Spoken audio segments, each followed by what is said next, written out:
চিলনীজান ৰাজহুৱা খেলপথাৰ প্ৰাংগণত উপস্থিত হৈছোহি। অহা 8 আৰু 9 মে দুদিনীয়া কাৰ্যসূচীৰে বৰপথাৰ আঞ্চলিক ৰঙালী বিহুৰ প্ৰস্তুতি সম্পৰ্কত বৰপথাৰ আঞ্চলিক ৰঙালী বিহু সন্মিলন সমিতিৰ সম্পাদকদ্বয় ক্ৰমে সুশীল গোস্বামী আৰু অসীম গোহাঁই মোৰ লগত উপস্থিত আছে। তেখেতসকলক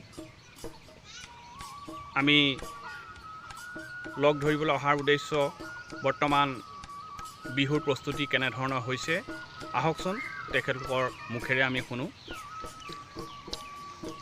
ধন্যবাদ। পোনপ্ৰথমে মই প্ৰাইম কাৰ্বি যোগেদি সমূহ অসমবাসী ৰাইজ তথা আমাৰ চিলনীজানবাসী ৰাইজলৈ বিহুৰ শুভেচ্ছা জনাইছোঁ।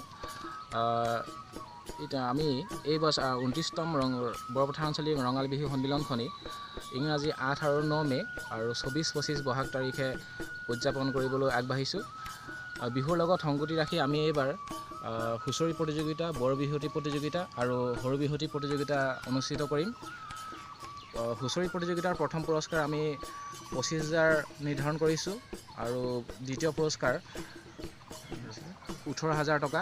আৰু ঠিক সেইদৰে বৰ বিহুৱতী প্ৰতিযোগিতাৰ প্ৰথম পুৰস্কাৰ 21,000 টকা আৰু দ্বিতীয় পুৰস্কাৰ 16,000 টকা আৰু সৰু বিহুৱতী প্ৰতিযোগিতাৰ প্ৰথম পুৰস্কাৰ 15,000 টকা আৰু দ্বিতীয় পুৰস্কাৰ 10,000 টকা। আৰু তাৰ সমান্তৰালকৈ আমি কুইজ আৰু চিত্ৰাংকন প্ৰতিযোগিতাও অনুষ্ঠিত কৰিম। সেইবাবে সমূহ চিলনীজানবাসী ৰাইজৰ সহায় সহযোগিতা আমি একান্তই কামনা কৰিছোঁ। লগতে আমাৰ বিহু দলবিলাককো আমাৰ এই প্ৰতিযোগিতাখনিত অংশগ্ৰহণ কৰিবৰ বাবে আহ্বান জনাইছোঁ। ধন্যবাদ।